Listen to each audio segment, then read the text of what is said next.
Pagbalik ni Anika sa pwesto niya, ay sandali siyang napatitig sa screen ng computer. Pero wala doon ang iniisip. Naghahalo ang kasiyahan at pananabik na muling makasama ang ama, kasabay rin ang pag-aalala sa kaligtasan nito. Isa rin sa nagpapagulo sa isip niya, ay ang pag-uusap nila ni Jeremy ngayon lang. Malinaw na opisyal na silang magkarelasyon. Kung dapat niyang ikatuwa iyon o ikatakot ay hindi niya alam. Sa sarili niya ay alam niyang nahulog na ang loob niya rito, pero hindi siya naniniwalang kaya na nitong panindigan ang salitang only one. Kapag naayos niya na ang kalagayan ng ama, ay mananatili pa rin silang magkarelasyong dalawa, dahil tuluyan din naman silang ipagkakasundo ng mga magulang. Tinawag siyang muli ni Jeremy, para sa mga appointment nito ngayong araw, na nakalimutan niyang i-discuss dito kanina. Itinalaga nito si Aiko na siyang magiging assistant niya. Isang malalim na buntong hininga ang pinakawalan niya, bago muling pumasok sa opisina nito. Hello love, nakangisi nitong wika. Ano ang appointment natin today? May meeting ka with Mr. Olivers ng alas 11, at kay Mrs. De Guzman ng alas 3, sagot niya. Hanggang ngayon ay nagngingit-ngit pa rin ang kalooban niya sa pagpapaalis nito kahapon sa kanya, at naiwan itong kasama si Scarlett. Hindi niya alam kung totoong pinaalis na nito ang babae kaagad, tulad ng sinasabi nito. Gustong niyang paandarin ang pagiging sarkastiko niya, para makaganti man lang ng inis dito. Clear my appointments this afternoon until evening, wika nito na may ngiting tila na aaliw. Okay, tipid niyang sagot. Maaga tayong aalis. Saan tayo pupunta? Sa suit, we can stay overnight. Sandali siyang nag-isip sa sinabi nito. Alam niya kung bakit nito gustong mag-overnight sila sa hotel. Pero ang sabi ng ama nito ay paibigan niya ang binata sa kanya, hindi ang ikama siya kung kailan nito gusto. Baka lalo lang siyang pagsawaan at hindi niya magawa ang plano. Alin ba ang dapat? Magkasama na tayo maghapon Jeremy. Hindi natin magagawa ang mag-relax dito, dahil nakaharap tayo sa kanya-kanyang trabaho. Kung ganun ay umuwi tayo sa kanya-kanya nating bahay. Kasasabi mo lang kanina, na sa hotel ka nagstay magdamag. Hindi mo ba ako gustong makasama? Sandaling dumaan ang lungkot sa mukha nito at tumitig sa kanya. Gusto niyang ibalik ang sakit na naramdaman niya dito kahapon, pero naalala niyang kailangan nga pala niya itong mapaibig. Kailangan niyang itapon ang pride niya sa mga panahong ito. Gusto, sagot niya nang hindi tumitingin sa mga mata nito. You're not telling the truth. Mahina nitong wika, saka umupo sa swivel chair nito na tila nahapo.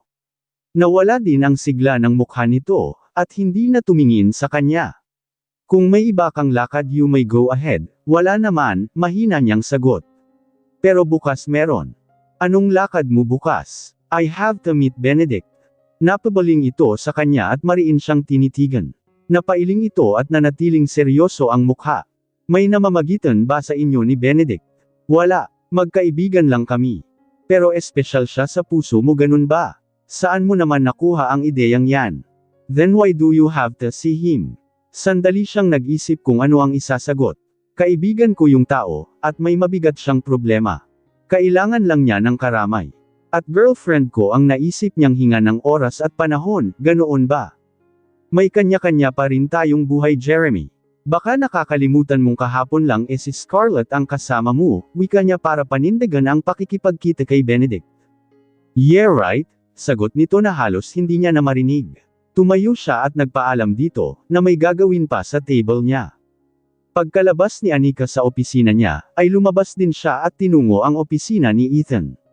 Nagpabili siya ng 2 beer in can sa isang staff, at tuloy-tuloy na nilagok sa pagtataka ng kapatid. Ano na naman ang problema mo? Tanong nito, na ang mga matay mas kakikitaan mo ng pagkaaliw, kaysa ang pakikiramay sa problema niya. She's seeing that Benedict guy tomorrow. Hindi ka pa ba nagtatapat? I did. You told her you love her. No, not the exact words. Pero parang ganun na rin. In short, malabo pa rin.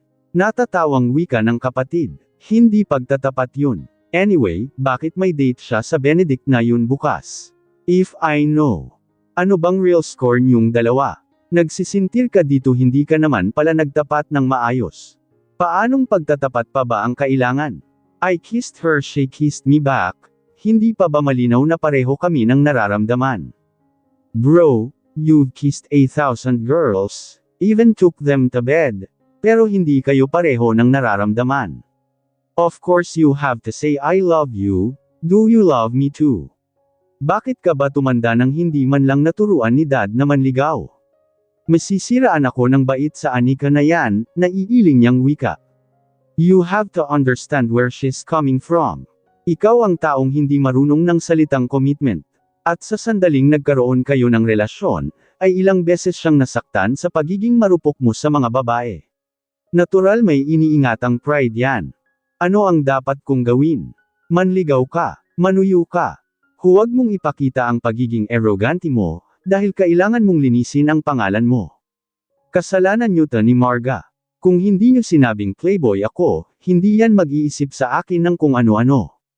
Really bro, sinong nakahuli sa inyo ni Scarlett, nang naghahalikan sa opisina mo pa mismo? Isa pa yan, ginagamit niya si Scarlett para may dahilan siyang makipagkita sa lalaki niya. Gusto niyang may kanya-kanya pa rin kaming buhay, kahit official na in a relationship na kami. Iyon naman pala ayaw mo ba yun? Ayaw mo ng commitment, hindi ba? Subukan lang nilang landiin ang girlfriend ko, makikita nila kung paano ako magalit.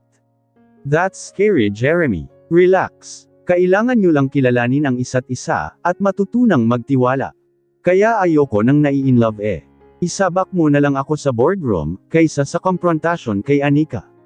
Send her flowers and treat her to lunch, she'll love it. Umalis ka na sa opisina ko, dahil marami pa akong meeting, wika ni Ethan para itaboy siya. Napilitan siyang tumayo at lisanin ang opisina nito. Pagbalik niya sa opisina ay gulo pa rin ang isip niya. Hindi niya gustong makipagkita ito kay Benedict bukas, alam niyang kahit sabihin niyang sasama siya, ay hindi ito papayag.